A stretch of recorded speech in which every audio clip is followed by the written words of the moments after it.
he is. I was like, where are you coming from? Firstly, Sachin, really honored to have you here. And you are an inspiration not only to budding cricketers, but also people from every walk of life who believe in their dreams. So thank you for everything that you've done for our nation. And ladies and gentlemen, Sachin! Thank you. And I would now like to invite on stage a woman with sparkling personality, the General Manager, Marketing, Tanishq, Ms. Ranjani Krishnaswamy. There she is. Can we have a round of applause, ladies and gentlemen?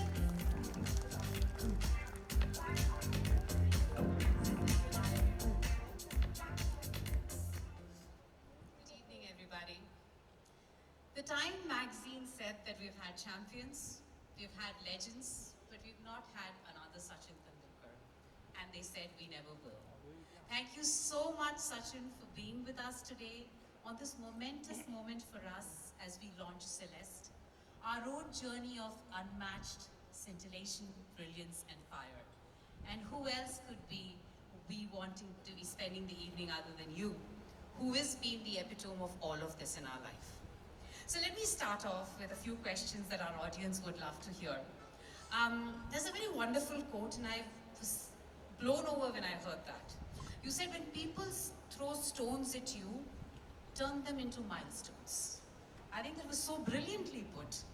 So how did this dream that you keep saying, follow your dreams, if you believe in your dreams will happen, how did this journey start? What's your first memory of cricket, and who discovered the spark in you? First of all, good evening to everyone. When I walked here, the kind of reception that I got, I thought, where are the umpires? It felt like I was standing inside Wankhede Stadium. Thank you so very much for this warm reception.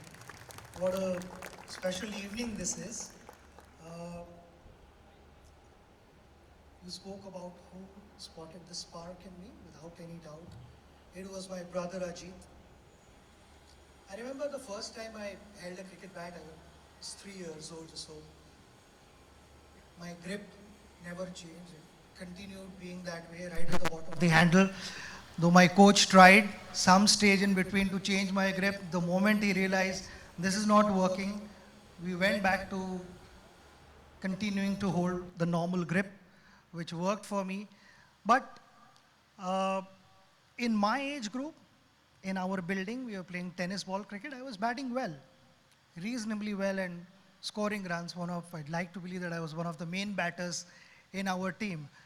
But my brother Ajit was watching me, every now and then he would kind of keep an eye on me because there were two age groups, and my age group and then senior guys who would play alongside my brother in our building itself. The dream was to join my brother's team, that age group, go and bat there and hold my ground there. Do not look out of place there. So that's how it all started. But without any doubt, if we are talking about somebody spotting that spark in me, it has to be my brother Ajit. True, our family knows us the best. Our family is the wind beneath our wings.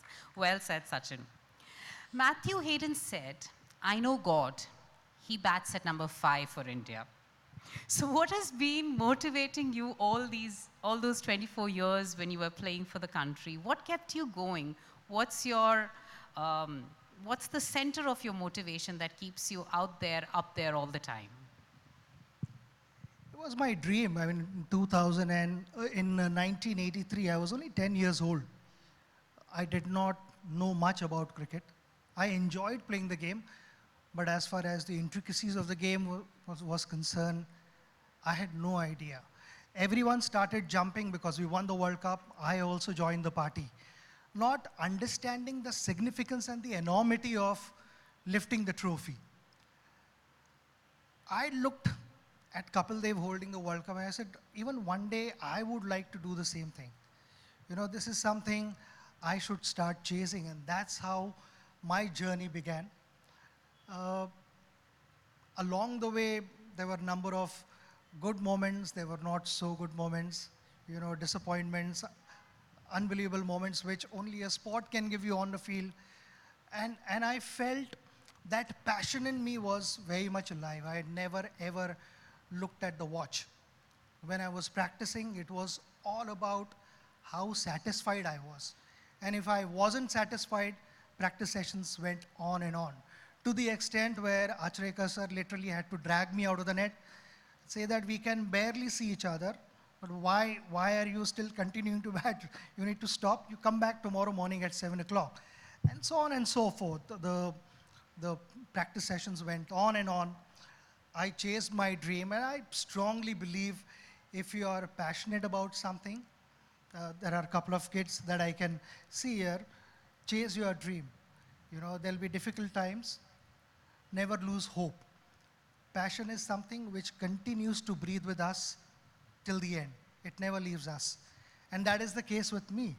It took us a while to win the World Cup, but the best part was we never lost hope. And the best day was today, few years ago in 2011 of my life. Let's give it up for today, few years ago. In 2011. 2011, that's it. So on a lighter note, just to make the evening a little light and humorous, people say that when Sachin goes out to bat, people switch on the televisions and now iPads or whatever device and switch off from life. What has been your most humorous moment on the field that you still recall standing here many years after? There were many such moments, but one moment I remember we were in Kochi, and this is something the whole team had planned. So as soon as our practice session was over, we went back to the dressing room, and we asked the support staff, including our head coach, that time John Wright was our head coach. We told John, we need space in this dressing room. We only want the players to be in this dressing room. There is some serious matter that we want to discuss. So John was wondering, now what is this serious matter that the team wants to discuss, and I am not part of it. The physios, the masseurs, trainers, everyone was taken out of the room. And then we asked Saurav Ganguly, who was our captain at that time, कि दादा तुमने क्या statement दिया है team के against? Because there are a couple of guys with newspapers, and the front page headline was कि Dada has spoken rubbish the team basically. So we were monitoring Dada's face while all this was going on. There are a couple of pranksters in the team, so it was well planned, well orchestrated. And all this drama continued, and there are a couple of guys just couldn't control their laughter. And later on, Dada was like, मैं कसम खाता हूँ भगवान की मैंने कभी कुछ ऐसे बोला नहीं है team के against and this and that, and I'm telling you, अगर ऐसे हुआ तो you come and catch me. And we were like, we are part of one team, we are one family, and how could you go and publicly criticize us? आज date है 2nd of April. ये हुआ था 1st of April. So we had planned, we'll get couple of printouts and then we'll corner Dada. And Dada actually succumbed to that. Dada didn't realize that it was 1st of April on that day. But the whole team had planned. And Dada was like, मैं वापस कभी dressing room में बैठूंगा नहीं अगर मैंने कुछ बोला है ऐसे तो. In reality, he had not said anything at all. This was planned by the rest of the teammates. Wow, you guys would have kept a poker face all through the game that was being played out. Did he come back to you after that saying something? Yeah, why did you guys do this to me? So Sachin, you've always said, I don't want the world to remember me as the best cricketer. I want the world to remember me as the best human being. People have called you God, Master Blaster. You've been at the pinnacle of glory. But one thing people have also always said that you are humble, you're grounded.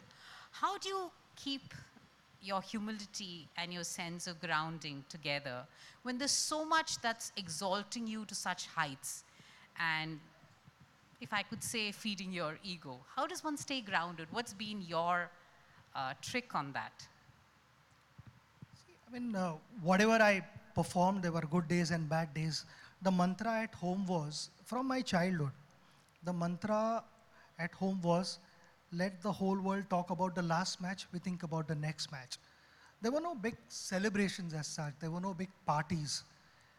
If I did well, then a box of sweets was offered to God. And we just thank God for this day, this moment. And that's about it. I mean, I touched my parents' feet and moved on. There was no time to think about how well did I bat or this, that, nothing.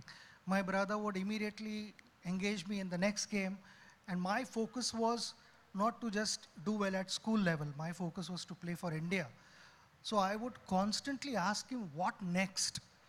Forget about what has happened. What is next now? Which tournament? If I do well there, then where do I go? Because I wanted to play for India. I did not have patience. So in that process, I was so engrossed. And I think the person that I am today is a reflection of my upbringing, my family. The credit goes to them because my father was there, my mother was there, and I could see the difficult times, the challenges that they were facing. Though at times I was too small to understand those, but as I grew up and become a parent, and that time you understand even more the sacrifices that they have made. And just because I have done well in my profession doesn't give me the right to behave the way I want. I still have to go back home and show my face to my mother, my family, my wife is there, everyone is there.